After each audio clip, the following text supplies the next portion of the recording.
thinking this time is just right to praise God for the place that we're going to. Where Brother Wilson says, I got to believe it. He's singing it like that. That every day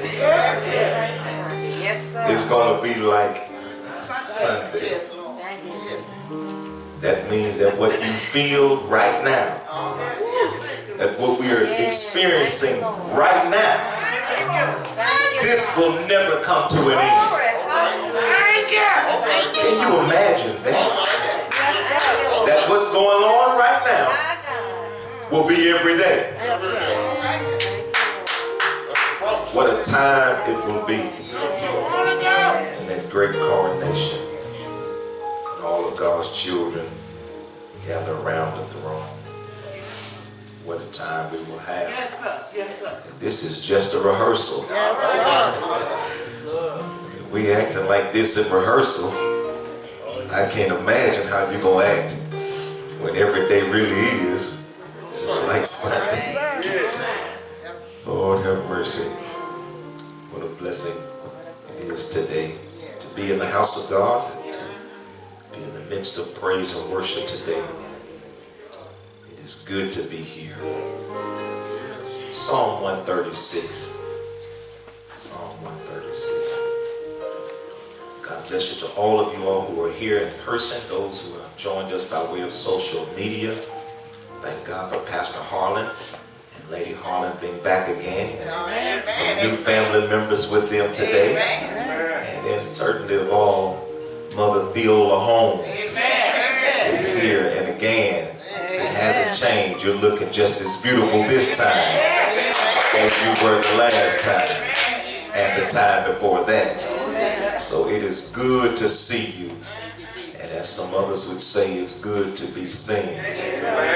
Thank God for you all here. We have some who are traveling during the holiday season to see some other family members and things, so we are praying for them as they are moving through this particular time of travel.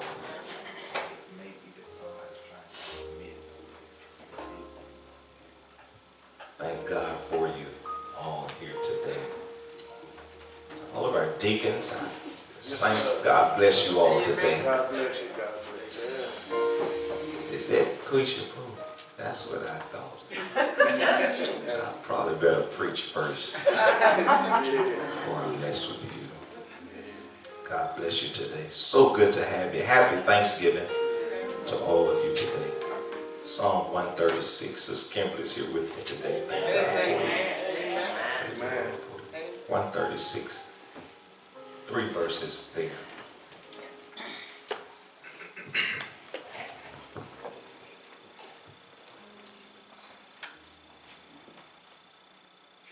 Psalm 136, verses 1 through 3. Oh, give thanks unto the Lord, for he is good, for his mercy endureth forever. Oh, give thanks unto the God of gods, for his mercy endureth forever.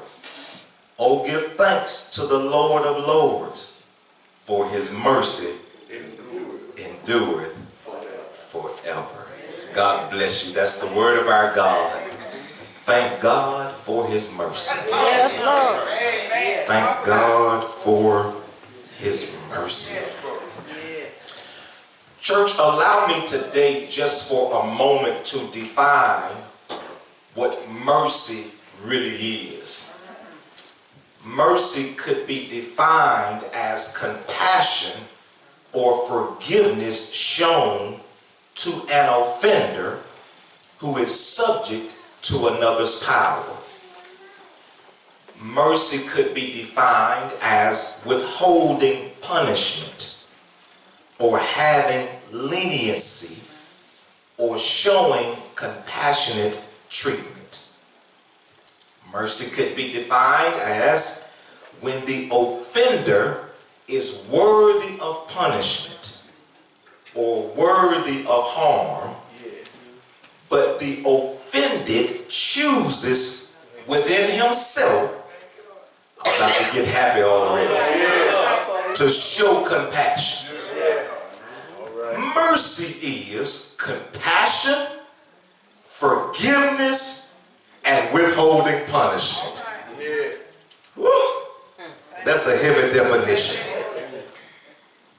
What the psalmist is doing for us today in this psalm of praise, this is so beautifully written. He is expressing all of the wonderful things about God.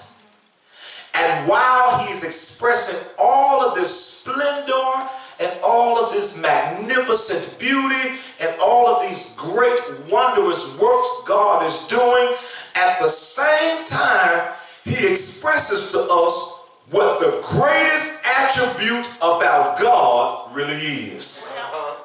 I know you got a testimony about God.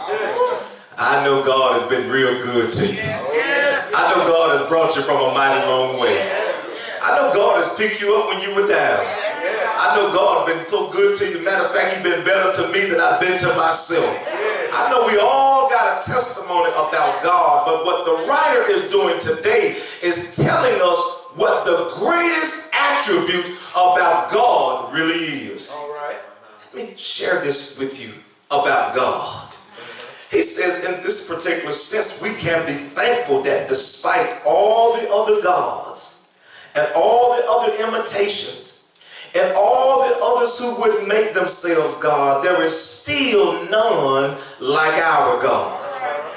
He's expressing the fact that God is the God of gods. He is the Lord of lords. He is the ruler of rulers. He is the maker of maker. He is expressing to us the greatness of our God. Our God is too omnipresent to be absent. He is too omnipotent to be weak. He is talking about our God. He's too omniscient to be dumb.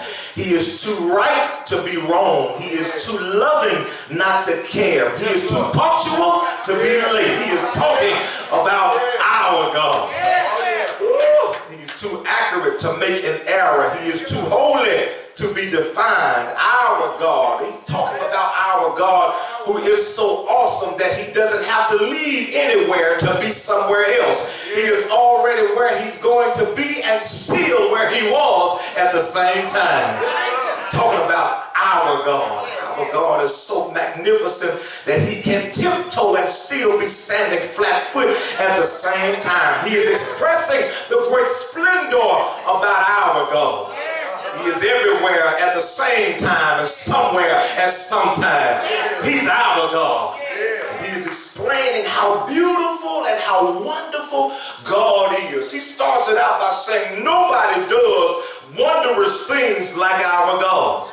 It was from our God's mind, his all-knowing mind, and the principle of his development that he created the heavens. It was God who drew back the waters over the flooded planet called earth and brought forth this ground that we could walk on and plant on and build on. It was God who did that. It was God who made the lights in the sky, the sun, the moon, and the stars to differentiate between night and day. It was God that did that.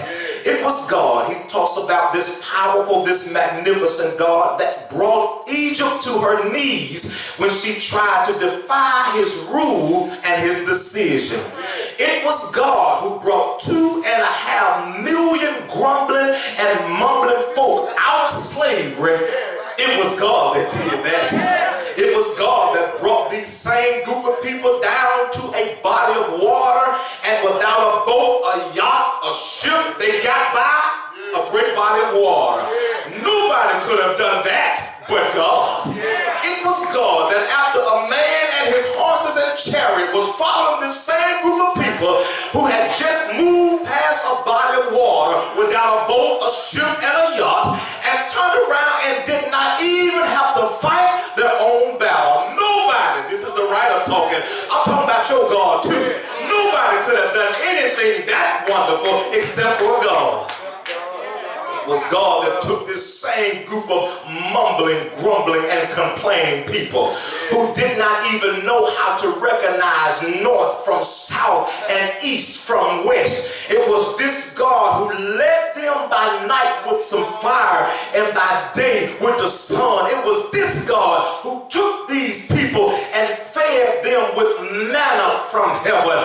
It was God who did that. The writer wants you to know that God is doing all of these wonderful things, and there's nobody who could have done the things that God had done. It was God that wouldn't even allow them to run up on kings and adversaries and giants to have to fight them. It was God that would remove all of these kings and these adversaries and these giants out of the way of this group of mumbling and grumbling and complaining people. It was God that did that and gave them donations of land and resources that they didn't even have to fight for. Gave them land they didn't have to plant. Put them in houses they didn't have to build. These mumbling, grumbling, and complaining people, I did tell you it was 2.5 million of them, didn't I? It was a bunch of mumbling, grumbling, and complaining folk, and God still made a way for them. It was God that when they were low, they were downtrodden, they were misused, they were abused. It was God that remembered them. It was God that came to their aid. It was God that provided security, protection, food, and provisions.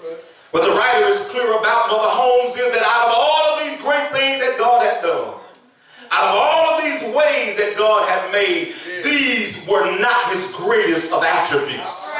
He is trying to list to you how magnificent God is so that you could see his wondrous works and see how splendiferous God really is, how magnificent God is to make a body of a universe, to create elements in the sky, to make things work and make a system to come into play, to cause the seasons to change from spring to summer, to fall to winter, and to do it over and over again, to make 365 days come into existence. He wanted to show us how great and how magnificent God really is. But I want to tell you what God's greatest attribute really is. And 26 times in 136 of Psalm, he administers to us what God's greatest gift really is. For his mercy, you're going to get it after a while. God made the earth, made the sun, the moon, and the stars, but his greatest attribute is not what he did. It's his mercy that endureth forever. I think I better define for you one more time what mercy is. Mercy could be defined as compassion and forgiveness shown to an offender who is subject to another's power. It is withholding punishment. I wish I could talk to you like I really talk to you. If I had 100%, I'd sure not be preaching right about now.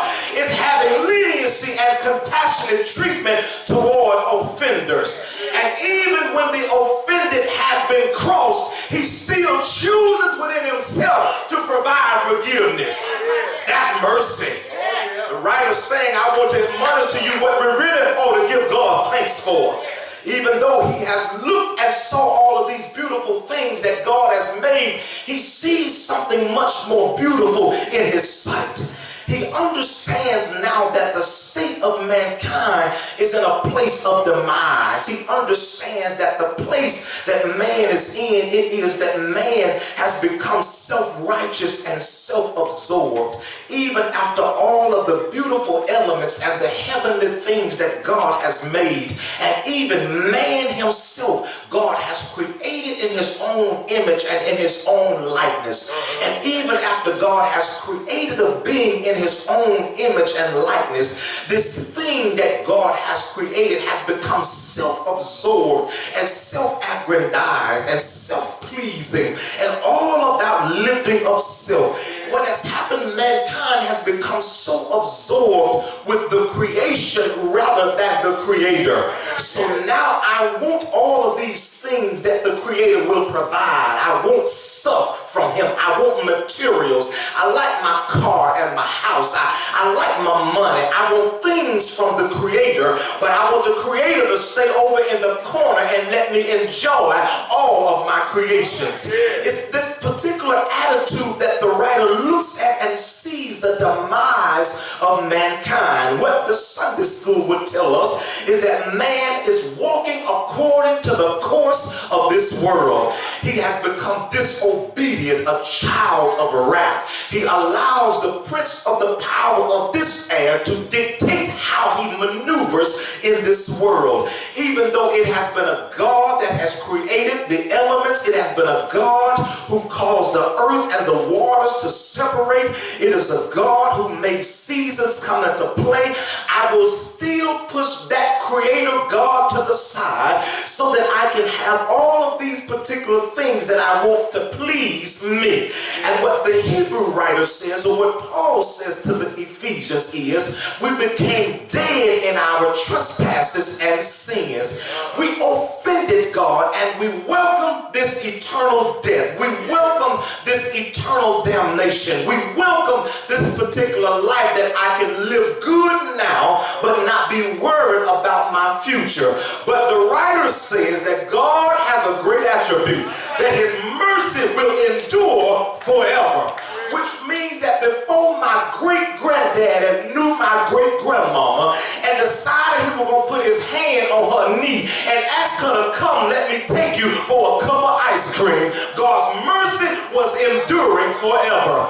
And then when my granddaddy decided he liked my grandmama and thought he wanted to take her out on a date and decided they would get married and have some children, God's mercy was enduring forever. And then when my daddy drove all the way down to Sledge, Mississippi and found a country girl out of Quitman County and decided, I think I like you and I want to take you back to Arkansas. Let's have a family and have some children. God's mercy was enduring forever. And then when I hit the earth November the 9th, 1975, over there in Pulaski County in Little Rock, Arkansas, God's mercy was enduring forever. And even while I'm standing in the middle of Monroe, Arkansas, 2901 116 Road, Monroe, 72368, God's mercy is still enduring forever. And in the morning,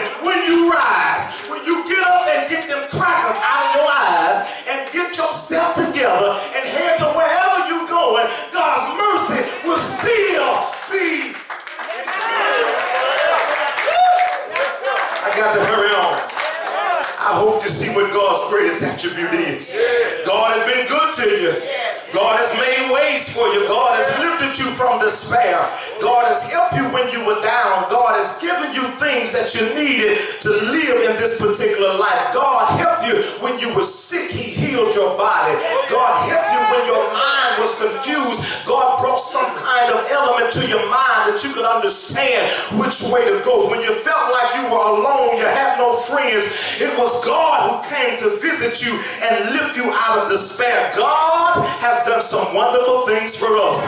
When our hearts were broken in many pieces, it was God that swept those pieces up and then put them together and gave you a new thing, a new heart to love. It was God that did that. When you felt like you were so low that nobody could come and pick you up, it was God's hand that reached way down and picked you up. God has been good to us. But God's greatest attribute to mankind is that the fact that his mercy has endured forever. That while we were destined for hell, while we were sinners in the earth, it was God who found us in our trespasses and sins. It was God who could have shared a fair and rightful judgment. All of us deserve death. All of us deserve to go to hell. All of us have worked to go to hell. All of us deserve to be punished. All of us could have some harm done to us. All of us deserve to go where God will send us if he so chooses to send us there. But what the Ephesian writer says is but God, which means that he did not have anybody to make him change his mind. He had nobody to make him say, I'm going to do a different thing with them. It is God out of his own self who decided I am supplied with so much compassion and so much mercy and so much forgiveness that I walk around with it. I don't have to go to Food Giant to get any of it. I've got so much that I was able to cover the forefathers and the foreparents. I've got so much mercy that I can share it. As long as the human race exists, God's mercy will endure forever. As long as the human race coexists and procreates, it is God's mercy that will always be here. His mercy endureth forever. Now what we understand is the grace of God, which is the particular gift that God would give to us because of his mercy. We always want to put grace and mercy together because they are particular things that do go together. They're like a hand and a glove. They just go together. They're like marriage and love. They just go together. They're like a horse and a carriage. They just go together. And what God does is he puts grace and mercy in the same room with us, because it is mercy that is the act that I'm showing that you should be dead, you deserve death, but I'm going to give you a different thing. And it is grace that then comes into the room and says that I am the gift that God gives you in the place because he has extended to you this mercy. Oblige with me for just a moment and I'm going to my end. When I was a little boy, Bernice, we used to go over to my Uncle Mel's house and we would play. And you know, I was the youngest of the boys, and so you know, there was a certain way they would pick on me because I'm the smallest and the youngest, and so it was a thump here and a thump there. You know, I'm the smallest and everybody else is a little older. They're a little more broader and bigger, so they would choose to pick on me. And so, but you know, I had Bernice little man syndrome. I don't know if you know what that means, but it means I ain't no punk. I ain't scared of nobody, and I ain't gonna let nobody push me around. And don't think just because you looking at me like you looking at me like I'm gonna back up. Now on the inside I may be shaking in my boots, but you ain't gonna ever know it, because I got little man syndrome. So don't walk up on me and let this frame mislead you, because you look like you want to do something to me. Bust a move. I had that kind of attitude. And so we would play a game, Dorothy. Every now and then we play a game, and it would be called Mercy. And what we would do, we would put our hands in each other's hand. You know, now everybody playing Mercy, them big boys playing Mercy, and I'm a little boy and I want to play Mercy too since I'm over here. And so give me your hand, boy, we'll play Mercy. And so they would grab my hand. I wish I could talk about Otis. You know Otis, don't you? Otis bailed me out of a lot of things, but Otis got his took money out of me too. So Otis would grab my hand, and so we'd go trying to wrestle, and you know, whichever one is going to win, you got to bend the other's hand back. And the only way you're going to get out, Lady Harlan, you got to say, talk back to me, somebody. I'm going to the end. And so we would wrestle and wrestle, you know, and he'd give me a chance, since, you know, to make it look like, I'm talking about the big boy, make it look like I almost got a chance. I mean, I'm just a wrestler. I mean, boy, I believe I can get him. I don't want to show y'all how small I really was. I don't want to tell y'all how little bitty I was, but I got little man syndrome. So I'm sure enough wrestling because I believe I can get him. I believe I can take him out this time. I mean, boy, he'd wrestle and the other boys going, you know, what y'all laughing at? I mean, you laughing like I'm small, like I'm little. I believe I got him, but just when he had enough of playing games with me, he going and bend, oh my goodness, my hand back. And I'm trying my best to hold on. I don't want to cry, I don't want to call it, because I believe I can come back. And he's bending even more and more. And the only way I can get out, I got to holler.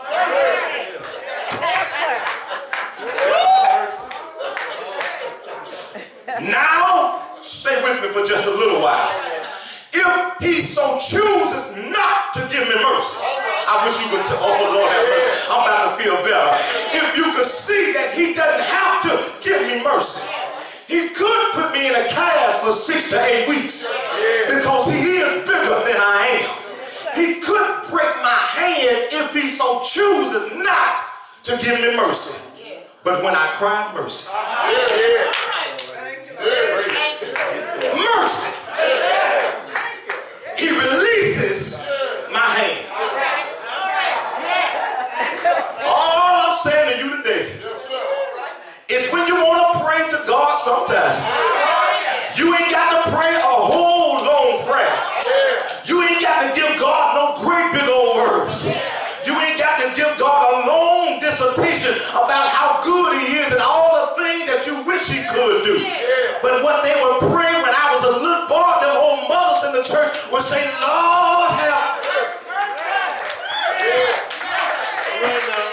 Every time we get a bad phone call and we get some bad news from somebody, we didn't have a whole lot of time to get down on our knees and go to praying and telling God all that we need. But somebody will cry, Lord, have mercy on me. And what the writer is clear today is that the greatest attribute of God is the fact that God has chosen to give us mercy in the place of where we could have been dead, and where we should have been dead and should have been people who were lost on our way to hell.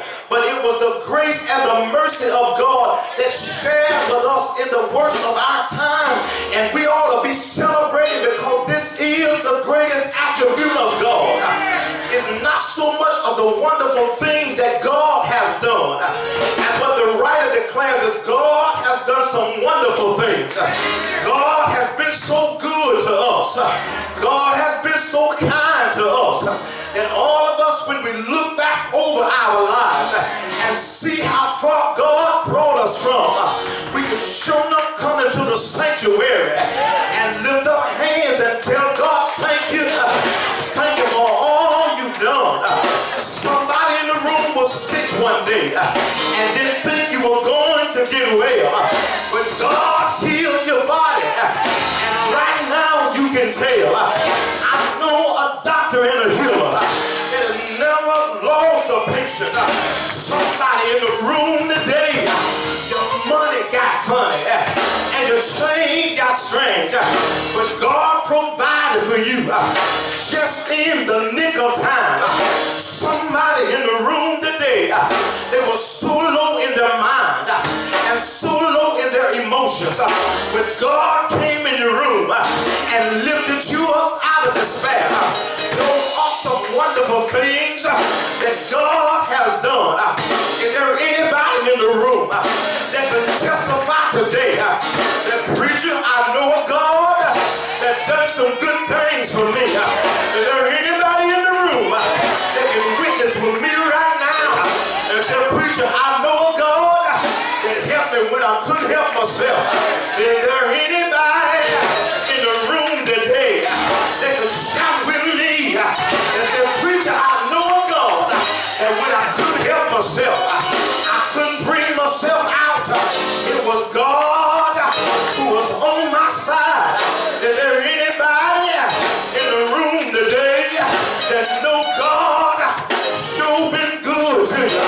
What the writer says is not the things that God has done, it's not the good stuff that God blessed you with, it's not the materials that God brought your way. What the writer says is the greatest attribute that God ever possessed was the fact of this, that God saw man in a wretched state. God saw man on his way to hell. God saw man loving himself. God saw man so self-absorbed. God saw man a pleasure seeker. God saw man a man that would do anything to get ahead of others. God looked and saw man, the man I made. I created man. I made him look like me. I gave him my image. I breathed into him and gave man life. The man I created turned away and walked away from me. I blessed man. Man took my blessings and walked away from me. I brought man over. Man took my blessings and left me behind. I gave man this. I gave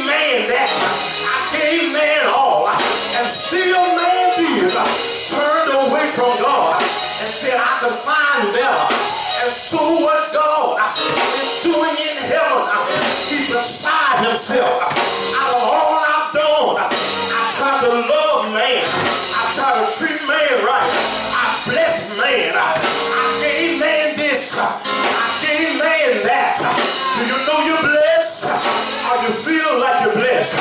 Do you know God been good to you?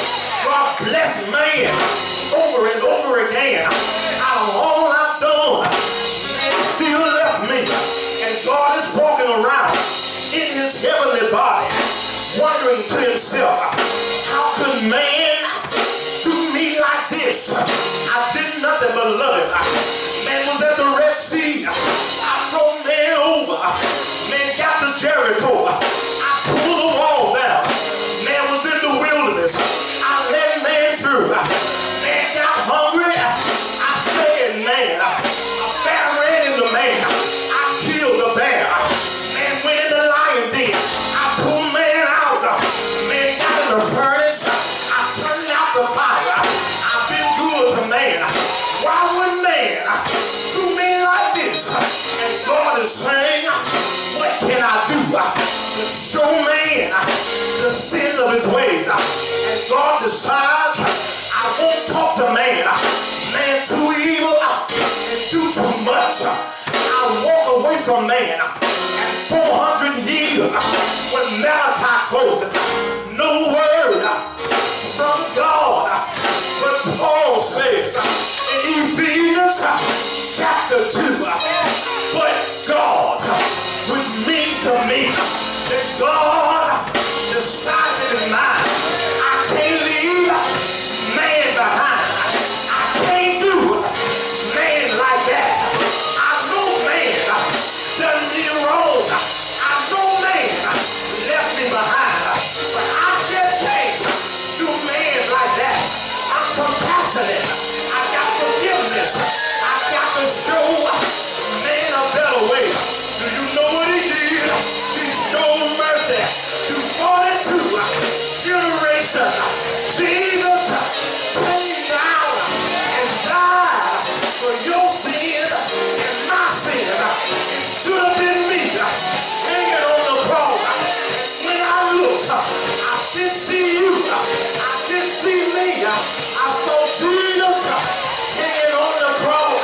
He died for your sins. He died for my sin. Mercy.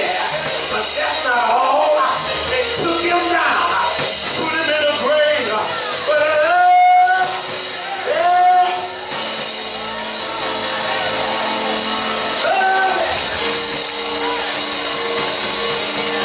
thank God for your mercy. Thank God for your mercy. Thank God for your mercy. Is there anybody here that sure don't thank God for all of his mercy, for his goodness and his kindness toward me? Doors of the church are open. We thank God for his mercy. It is compassion, is forgiveness for the offended or the offender. When I deserve to die, I deserve to not be as good as I am. I deserve not to be as well off as I am. But God couldn't do me like that. I saw you in the messed up state you were in, and I could have left you like you was. Rightful, fair, and just. Because as much as he blessed me, it been sometime I took them blessings and I went on the other way. I was like the man, the 9 last week. I took what he gave me and I got away. And didn't think to come back and say, thank you. And he could have said, you know what, all my blessings I gave you. You know how we are. Yes, sir. But his mercy endureth Sometimes I'm right, Thank you, Master. Yes, yes. Oh, yeah. sometimes I'm wrong. Yes, sir. But instead of catching me in my wrong, he said, let me share something with you. Let me give you some mercy. Oh, thank you. Thank you. So what David says is, even though I've got a table prepared for me, in the presence of mine enemies, my cup runneth over. Sure. Oh, yeah. But I look and see that I've come through the valley of the shadow of death, and I didn't have to fear evil because God was with me. Yes, sir. He said, sure. When I came through that, you anointed my head with oil. You put something on me that will protect me and keep disease, flies and gnats from infiltrating me. That was the oil. Oh, yeah. You anointed my head with oil. Yeah. When he discovered all of that, he said, sure. Goodness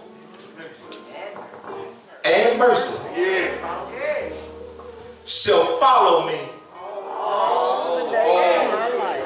Yes, sir. You can come by Letter Christian Experience, Sir. candidate for baptism. What the writer looks at in Psalm 136, along with what David is looking at in Psalm 23. Because he says, after goodness and mercy shall follow me all the days of my life. The last passage in Psalm 23 says, this is where mercy is going to take you. And I will dwell in the house of the Lord. Mercy got to take me there. Yes, sir. Because I can't get there on my own. Oh, hallelujah.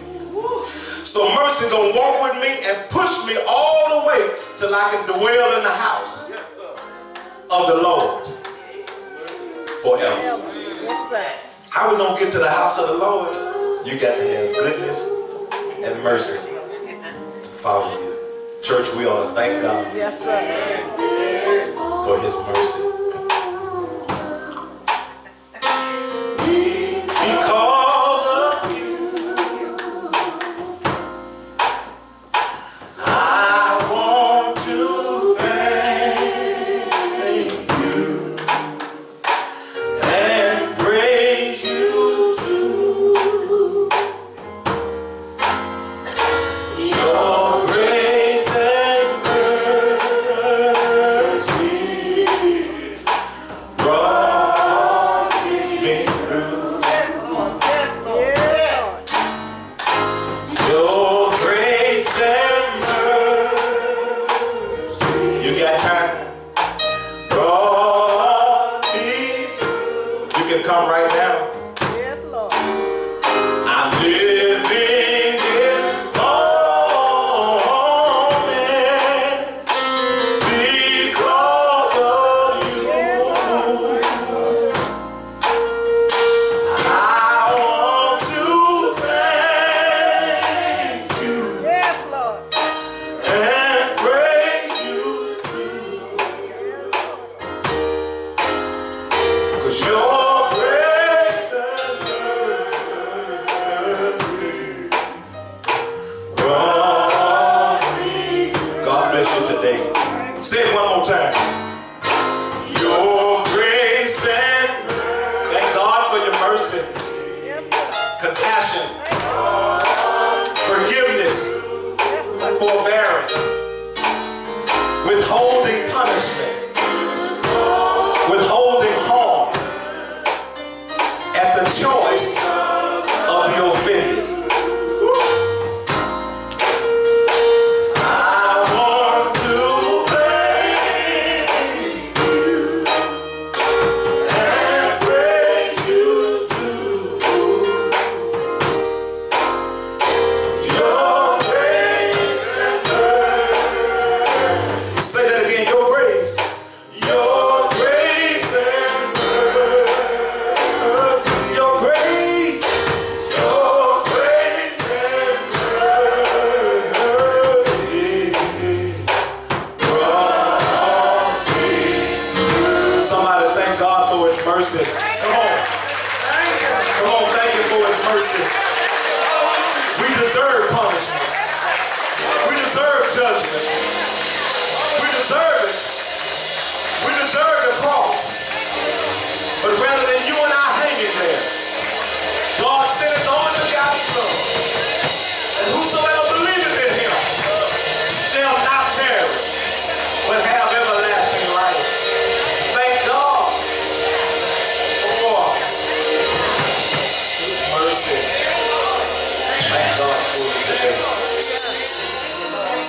Thank you, Lord. Thank you, Father.